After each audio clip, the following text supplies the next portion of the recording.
पार्थ अजित पवार यांचा tower location काढण्याची मी मागणी करतेय। तात्काळ त्यांचा सीडीआर मागवावा, त्याच्यात ते जे कोड येतं त्याच्यावरनं 2.5 किलोमीटरच्या पेरिफेरीमध्ये पार्थ पवार कुठे होते याचा देखील शोध लागेल, ही माणसं कोण होती याचा देखील शोध लागेल। अमेडिया LLP नी केलेलं डॉक्युमेंट आहे, तर हे सगळं जे आहे ते अजित पवार दादांत खोटं बोलतायत, त्याच्यात काहीच शंका। अमेडियाच्या लोकांनी जो व्यवहार केला त्या व्यवहार केल्यानंतर त्यांचे जे वकील आहेत ते पोलिसांना फोन करतात। मुंडव्याच्या प्रकरणात आतापर्यंत आपण बघितलं की पार्थ अजित पवार याचं नाव FIR मध्ये आलेलं नाही आणि मला त्याचे खरंच आत्ताच्या पत्रकार परिषदेत 3 खुलासे करायचे होते। एक तर मुठे समिती त्यांनी काल दिलेला अहवाल किती म्हणजे असं स्पष्ट शब्दात म्हणायचं असेल तर किती बंडल आहे ते मला दाखवायचं होतं। मुद्दा नंबर 2, येवले नावाचे जे अधिकारी होते त्यांनी बेल ऍप्लिकेशन मूव्ह केलं होतं आणि त्यांना इंटरिम बेल देखील ग्रांट झालंय 20 तारखेपर्यंत, म्हणजे उद्यापर्यंत। तर 20 तारखेपर्यंत यांना बेल कसं ग्रांट झालं, कारण तिथे PP FIR घेऊन गेलेच नाहीत। म्हणजे 11 तारखेला येवलेनी बेल ऍप्लिकेशन मूव्ह केलं आणि 13 तारखेला त्याचं हिअरिंग होतं। योगायोग म्हणा त्या दिवशी ते कोर्ट गैरहजर होतं। असं असताना दुसऱ्या कोर्टाकडे देऊन तिथे PP नी त्यांचं कुठलंही म्हणणं न मांडता इंटरिम बेल त्यांचं मंजूर झालं 1 लाख रुपयाचं, आणि त्याची ऑर्डर देखील मी आता काही वेळात सगळ्या माध्यमांना देतेय। तर हे बेल मंजूर झाल्यानंतर हे का झालं याचं कारण मी सांगते। हे का झालं तर ज्या दिवशी येवलेला स्टेटमेंटसाठी पोलीस स्टेशनमध्ये आणण्यात येईल किंवा त्याला अटक होईल तेव्हा सगळं तो बाहेर काढावं त्याला लागेल। पार्थ पवारचं नाव येईल, अमेडिया एंटरप्राइजेसचं सरळ नाव येईलच, आणि हे सगळं कसं घडलं हे बाहेर येऊ नये म्हणून येवलेला ही बेल ऍप्लिकेशन मंजूर झाली आहे। आणि माझा चॅलेंज आहे की उद्या सगळ्या पोलीस अधिकाऱ्यांना माझा चॅलेंज आहे की उद्या जाऊन ते कॉन्टेस्ट करा, रद्द करून घ्या आणि येवलेला अटक करा। आता सगळ्यात महत्वाचा मुद्दा, 16 तारखेला बोटॅनिकल गार्डन्स मध्ये म्हणजे एक पत्र आहे 16 तारखेचं बोटॅनिकल गार्डन्सचं। बोटॅनिकल गार्डन म्हणजे काय हे लोकांच्या माहितीसाठी सांगते की ती मिनिस्ट्री ऑफ एन्व्हायरमेंट सेंट्रल गव्हर्नमेंटच्या अंडर येते आणि त्यांनी असं पत्र कलेक्टरना लिहिलं की इथे काही माणसं आली आणि आम्हाला सांगतायत की ही जागा आमची आहे, तुम्ही याला खाली करा। हे जेव्हा सांगितलं गेलं तेव्हा ही माणसं पोलीस स्टेशनमध्ये देखील जातात, त्यांच्या वकिलांचा पोलीस स्टेशनमध्ये फोन येतो की तुम्ही आमची जागा आहे, आम्हाला आत जाऊ देत नाहीयेत, तर तुम्ही तुमची फौज पाठवा, पोलिसांची फौज पाठवा। असा फोन कॉल येतो, पोलीस पाठवले जातात, तिथे जाऊन त्यांना जी माहिती मिळते की यांच्याकडे कुठलंही डॉक्युमेंट नव्हतं, ते कुठल्याही प्रकारे प्रूव्ह करू शकत नव्हते, तरी अमेडियाची माणसं, त्यांचे बाउन्सर, त्यांचे वकील तिकडे जाऊन त्यांनी दादागिरी केली। आज सकाळपासून मी या RTI साठी मी त्यांना आधी त्यांच्याकडनं पब्लिक डिस्क्लोजर खाली पोलीसकडनं मागणी केली, मग मी ईमेल पाठवलं, सकाळपासून त्यांना RTI पाठवून सगळं पाठवून झालं होतं। आत्ता माझ्या हातात हा कागद आला आणि हा महाराष्ट्राचं राजकारण नक्कीच यांनी ढवळून निघेल, कारण आता अजित पवारांना राजीनामा द्यावा लागेल आणि त्याची अनेक कारणं मी आता पुढे आणणार आहे। तर पहिलं, ही जी स्टेशन डायरी आहे ती मी तुम्हाला वाचून दाखवते। GD तारीख 16/6/2025 दुपारी 4:28 ही जनरल डायरीमध्ये नोंद आहे। ती नोंद काय आहे की उपरोक्त विषयान्वये सविनय सादर की आज रोजी आम्ही मुंढवा पोलीस चौकी येथे कर्तव्यावर हजर असताना दुपारी 1 वाजताच्या सुमारास आम्हाला मुंढवा पोलीस स्टेशन पुणे शहर यांनी कळवले की ॲडव्होकेट तृप्ती ठाकूर यांनी फोनद्वारे आमच्या सिक्युरिटी लोकांना बोटॅनिकल गार्डनमध्ये आत येऊ देत नाही, तरी पोलीस मदत पाठवा अशी माहिती कळवल्याने पोलीस यांच्या आदेशाने आम्ही स्वतः पोलीस उपनिरीक्षक मुंडे असे पोलीस स्टाफसह सदर ठिकाणी गेलो असता बोटॅनिकल गार्डनचे इन्चार्ज बाळासाहेब पांडुरंग कदम वय वर्ष 57, वनस्पती सहाय्यक, भारतीय वनस्पती सर्वेक्षण विभाग, भारत सरकार, तसेच विरोधक महेश पद्मश्री पुजारी वय वर्ष 42 व field officer security services, safe security services. आता हे सेफ सिक्युरिटी सर्व्हिसेसला विचारलं पाहिजे की त्यांना हे कॉन्ट्रॅक्ट कोणी दिलं होतं, हे बाउन्सर ठेवण्याचं आणि सो कॉल्ड सिक्युरिटी ठेवण्याची. तर त्यांना यांचे 4 सिक्युरिटी गार्ड तिथे हजर होते. सेल्फ सिक्युरिटी सर्व्हिस कंपनीच्या लोकांना तिथे येण्याचे कारण विचारले असता त्यांनी सांगितलं की सदरचे मूळ मालक हे उमेश मोरे यांनी आम्हास सिक्युरिटी गार्ड म्हणून नेमले आहे असे म्हणून त्यांच्याकडचं पत्र दाखवले, परंतु सदरची जागा ही अद्यापपर्यंत बोटॅनिकल गार्डनच्या ताब्यात असल्याने गार्डनचे इन्चार्ज बाळासाहेब कदम यांनी सांगितले, त्यामुळे सेफ सिक्युरिटी सर्व्हिसेस कंपनीच्या लोकांना आम्ही महसूल खात्याकडनं अथवा दिवाणी न्यायालयातून दाद मागून आपल्या तक्रारीचं निवारण करावे असे सांगितले.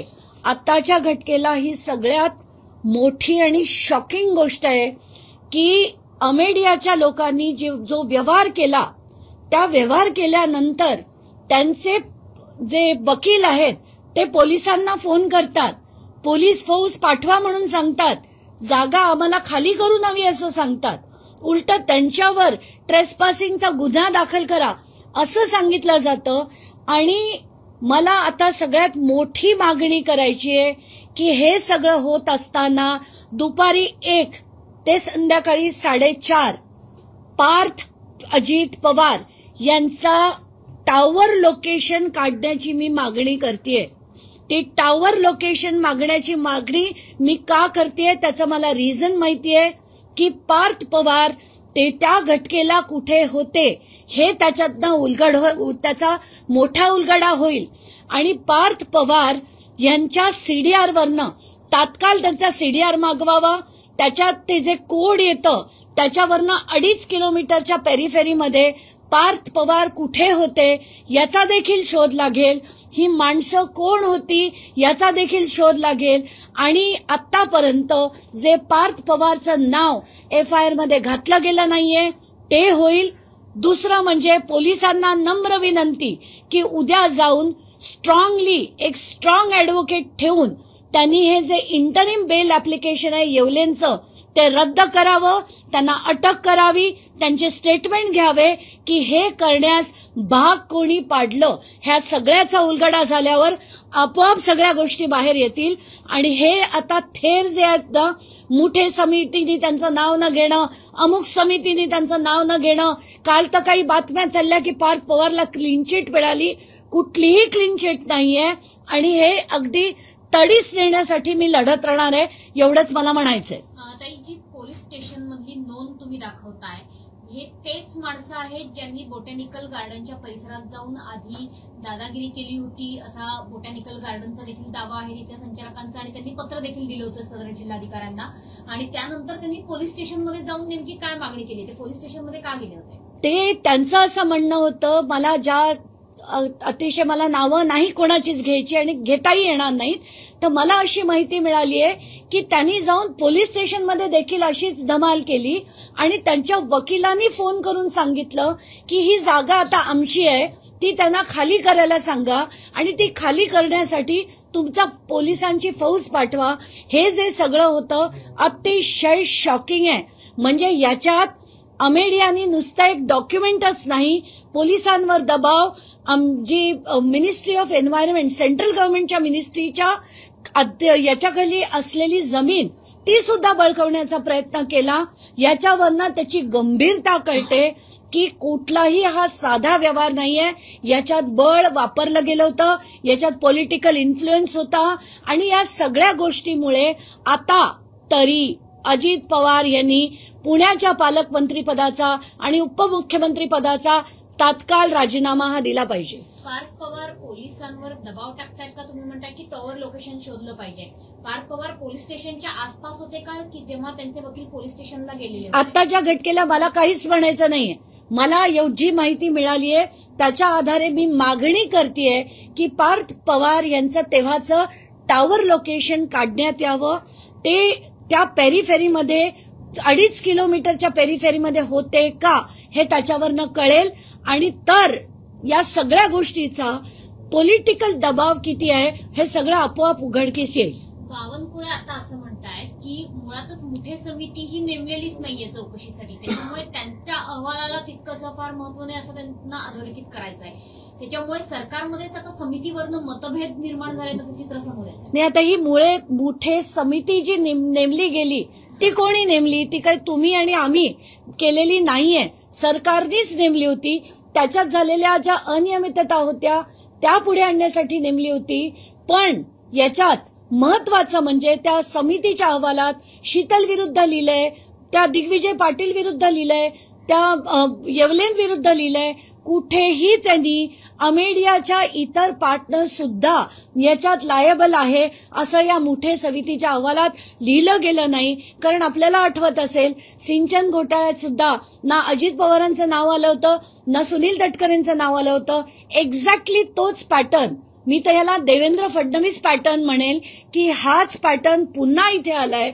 आत्ताच्या घटनेला सुद्धा याच्यात न पार्थ अजित पवारचं नाव आणि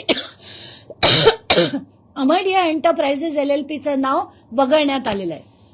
Zee24 तासने सर्वप्रथम ही बातमी पुढे आणलेली होती आणि हे प्रत्यक्षपणे कागदपत्र दाखवून दिलेलं होतं की मोठाच जमीन घोटाळा झालाय.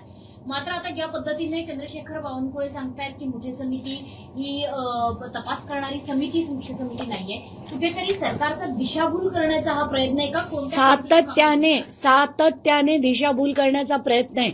आता मी आणि एक डॉक्युमेंट दाखवणार आहे. हे जे डॉक्युमेंट आहे ना, हे ऍडज्युडिकेशनसाठी अमेडिया LLPनी केलेलं डॉक्युमेंट आहे. आता याच्यात ते आधी मागणी करतात की आम्ही अमुक व्यवहार करणार आहे, हा या जमिनीचा व्यवहार करणार आहे. त्याच्यात पहिलं नाव ऍडज्युडिकेशनसाठी आलेलं हे अमेडिया कंपनीचं आहे, म्हणजे अमेडिया एंटरप्राइजेस LLPचं आहे. याच्यात वेंडी म्हणजे दोन गोष्टी असतात, एक वेंडर म्हणजे देणारा आणि वेंडी म्हणजे घेणारा. तर त्याच्यात देणारे आणि घेणारे याच्यात शीतल तेजवानी आहे आणि अमेडिया LLP आहे. तर अमेडिया एंटरप्राइजेस LLP वर गुन्हा दाखल न करता तो फक्त दिग्विजय पाटीलवर केला गेलाय. जो सांगण्यावर त्या माणसानी ते रजिस्ट्रेशन केलं असेल त्याच्यावर जर दाखल झाला असेल तर तो कदापि आम्हाला मान्य नाही. अमेडिया LLP वर तात्काळ गुन्हा हा दाखल केला गेला पाहिजे आणि जर पोलिसांनी याच्यात दिरंगाई केली तर पोलिसांवर सुद्धा गुन्हा दाखल झाला पाहिजे. कारण पॉलिटिकल प्रेशर खाली येऊन जर हा त्यांनी गुन्हा दाखल केला नाही तर त्यांच्यावर देखील गुन्हा हा दाखल झाला पाहिजे आणि तो करण्यासाठी मी कोर्ट मूव्ह करीन एवढं नक्की. आत्ताच्या घटनेला जेवढी पानं मी बघितली, प्रत्येक जे सेल डॉक्युमेंट आहेत त्याची चलान्स आहेत, त्याची फी आहे, सगळी अमेडिया एंटरप्राइजेस LLPनी भरलेली आहे आणि त्याचे 99% पार्टनर हे पार्थ अजित पवार आहेत. सीसीटीव्ही फुटेजची मागणी तुम्ही करणार आहात का? पहिली गोष्ट, बोटॅनिकल गार्डन मध्ये जेव्हा एक गट गेला तेव्हा आणि पोलीस स्टेशन मध्ये सुद्धा गुन्हा दाखल करा या मागणीसाठी तो गट गेला तेव्हा, ही नक्कीच मी मागणी लेखी स्वरूपात उद्या त्या खरगे समितीला मला त्यांनी 3:30 वाजता मंत्रालयात बोलवलंय. मला पूर्ण माझं डिपोज करायला, म्हणजे मला रिटन सबमिशन पण द्यायचंय आणि माझं म्हणणं पण त्यांना सांगायचंय. त्या दोन्ही गोष्टी मी उद्या करणारच आहे. याच्यात या सगळ्या मागण्या एवढंच नाही तर तुम्ही लकूनच त्याच्यात म्हणजे त्यांनी काय काय नाही केलं या गोष्टी सुद्धा मांडणार आहे आणि काय केलं पाहिजे. जर हे केलं गेलं नाही तर या समितीवर सुद्धा गुन्हे दाखल झाले पाहिजेत अशी मागणी मी करणार आहे. समितीतले जे मेंबर आहेत ते मुळात पुण्याचेच आहेत आणि अनेक जे सदस्य आहेत त्यांच्यापर्यंत हा प्रकार आधी पोहोचलेला होता त्यांच्या कानापर्यंत. मग बोटॅनिकल गार्डनच्या संचालकांनी सुद्धा त्यांना पत्र लिहून देखील पोहोचलेला होता. अशा प्रकारे समितीच ही बदलली जावी अशी देखील मागणी पुढे येत आहे. आणि आता तर बावनकुळे स्वतः म्हणतात की ही समितीच नाहीये. नाही, जिल्हाधिकाऱ्यांचं देखील नाव असल्याचं मला या समितीवरच मुळात आक्षेप आहे. आक्षेप एवढ्यासाठी जसं बीडमध्ये झालं होतं संतोष देशमुख प्रकरणात की सगळे बीडचे अधिकारी होते. आत्ताच्या घटकेला या समितीमध्ये 6 पैकी 5 अधिकारी पुण्याचे आहेत आणि ही केस ही पुण्याच्याच पालकमंत्र्याच्या मुलाची आहे. तर असं असताना पुण्याचे जिल्हाधिकारी त्याच्यावर योग्य ती चौकशी करतील का, हा मुद्दा नंबर 1. मुद्दा नंबर 2, त्यांना बोटॅनिकल गार्डननी 16 जून 2025ला थेट पत्राद्वारे कळवलं होतं. आता बोटॅनिकल गार्डन ही काही साधी सुधी संस्था नाही, ती एक मोठी सरकारची सेंट्रल गव्हर्नमेंटची under ministry of environment and forest असलेली संस्था आहे. त्यांनी जर पत्र लिहिलं तर ते कलेक्टरनी गंभीरतेने घ्यायला हवं होतं. कलेक्टरनी तात्काळ फोन करून माहिती घेऊन पोलीस केस करून हे डॉक्युमेंट कॅन्सलेशनसाठी अर्ज करणं. कारण कलेक्टर इज कस्टोडियन, मी जे शब्द वापरते ते अतिशय महत्वाचे आहेत. Collector is custodian of public property आणि जेव्हा पब्लिक प्रॉपर्टी घेतली जाते ढापली जाते हे जेव्हा त्यांना कळतं तेव्हा तात्काळ त्यांनी ऍक्शन घेणं गरजेचं होतं. पण हेच पुण्याचे कलेक्टर 16 जून पासून ते थेट नोव्हेंबरपर्यंत काहीही कारवाई त्यांनी केली नाही. नुसता पत्रव्यवहार केल्याचं दाखवलं, पण त्यांनी ते सुद्धा 8 दिवसानंतर एक पत्र एसडीओना लिहिल्याचं. तर आत्ताच्या घटकेला मी काल त्यांना पत्र देऊन सगळे पेपर्स मागवलेत, इंटरनल नोटिस मागवलेत, पत्रव्यवहार झालेला सगळ्याच्या सगळा मागितलाय. त्याच्यावरनं मी पुन्हा काही खुलासे करणार आहे. तर आत्ताच्या घटकेला असे कलेक्टर त्याच्यात असणं मला मान्य नाही. आणि सेकंडली अजित पवारांना पुण्याचं पालकमंत्रीपद आणि उपमुख्यमंत्रीपदाचा राजीनामा देणं गरजेचं आहे. कारण त्यांचा मुलगा नुसतंच 1800 कोटीची जमीन 300 कोटीत नाही दाखवते. त्यांचा मुलगा फोर्ज डॉक्युमेंट म्हणजे ज्याच्यात बंद झालेला सातबारा ठेवतो, त्याच्यात प्रॉपर्टी कार्ड झालेलं असतं तो ठेवत नाही. आणि हे आता त्या सो कॉल्ड मोठे समितीत लिहिलेलं आहे की हे सगळे जे आहेत ते इलरेग्युलॅरिटीज नाही, हे इललिगॅलिटीज आहेत. तर याच्यात पार्थ अजित पवारनी काय काय केलंय, त्याच्या अमेडिया कंपनीने 1800 कोटीची जमीन 300 कोटीचा व्यवहार केला. ऍडज्युडिकेशन झालेलं असताना सुद्धा त्यांनी परत ते न घेता 500 रुपयाच्या स्टॅम्प ड्युटीवर ते रजिस्टर केलं. त्यानंतर तिथे जाऊन धमकावून, आणि हा सगळ्यात कळीचा मुद्दा आहे की तिथे जाऊन त्यांनी त्यांच्या ऍडव्होकेटना पाठवलं, बाउन्सर्सना पाठवलं आणि त्यांना सांगितलं की तुम्ही जागा खाली करून घ्या. हे करण्यासाठी पोलिसांची मदत मागवली. पोलिसांनी नशिबाने ज्या कोणी अधिकारी होते त्यांनी तिथे पोलीस स्टेशन डायरीमध्ये आज ही नोंद घेतली म्हणून आपल्याला या सगळ्या गोष्टी बाहेर काढता आल्या. तर आत्ताच्या घटकेला मला असं वाटतं की हे आता फार सिरियस झालंय. आता अजित पवारांना याच्यातनं राजीनामा देण्याशिवाय दुसरा कुठलाही मार्ग नाही. उपमुख्यमंत्री पदाचा आणि पालकमंत्रीपदाचा तात्काळ राजीनामा द्यावा आणि ही जी सो कॉल्ड समिती आहे त्याच्यातनं पुण्याच्या सगळ्या अधिकाऱ्यांना काढून चांगले इतर रिटायर्ड IPS ऑफिसर्सना आणून, म्हणजे त्याच्यात आपले पूर्वीचे DIG होते, प्रवीण दीक्षित होते, अशा सगळ्यांना आणून याच्यात चौकशी झाली पाहिजे अशी माझी विनंती आहे. अजित पवारांनी फडणवीसांची परत एकदा भेट घेतली. एकीकडे हे ह्या सगळ्या कधी भेट घेतली आहे? भेट घेतली आहे आणि आजच असं नाही, यापूर्वी सुद्धा त्यांच्या भेटी 4 झाल्यात असं मला माहिती होतं. ही आता 5वी असेल. नाही, आता अजित पवार फडणवीसांची भेट घेतायत, अजित पवार जाऊन अमित शहाची भेट घेतायत. आता तुम्ही कोणाच्याही भेटीगाठी घ्या, ऑन पेपर सरळ सरळ दिसतंय की तुम्ही तुमच्या मुलांनी एक नाही अनेक गोष्टी केल्या आहेत. एक तर फ्रॉड, कमी किमतीत ते डॉक्युमेंट केलं, ते फ्रॉड पद्धतीने केलं, ते परत रद्द करण्याचा प्रयत्न अजित पवारांनी स्वतः केला. ते रद्द करण्याचा प्रकार पण तेच देखील केलं. आणि त्यानंतर आता जेव्हा स्टेशन डायरीमधनं कळतंय की तिथे जाऊन धमकवण्याचा पण प्रयत्न झालाय, हे अतिशय सिरियस आहे. काही एक महत्वाची बातमी येते, जर तेजवानींचा जबाब नोंदवण्यात आलाय. काल आपण पुण्यात होता तेव्हाच हा जबाब नोंदवला गेलेला आहे आणि आर्थिक गुन्हे शाखेने हा जबाब नोंदवलाय आणि सोबतच त्यांना आदेशही दिलेले की त्यांनी कागदपत्रांसह हजर राहावं. त्यांनी कागदपत्रांसारखं हजर राहावं असं म्हणण्यापेक्षा त्यांना तिथल्या तिथे त्यांनी अरेस्ट का नाही केलं, कारण त्याच्यातले जे सगळे मुद्दे आहेत त्याच्यावर 7 ते 14 वर्षाची शिक्षा आहे. आणि सुप्रीम कोर्टचा कायदा म्हणतो की 2 वर्षाच्या वर जर शिक्षा होत असेल तरच अरेस्ट करावं. ही तर 7 ते 14 वर्षाची शिक्षा आहे. तर शीतल तेजवानींना अटक का झाली नाही हा पहिला प्रश्न.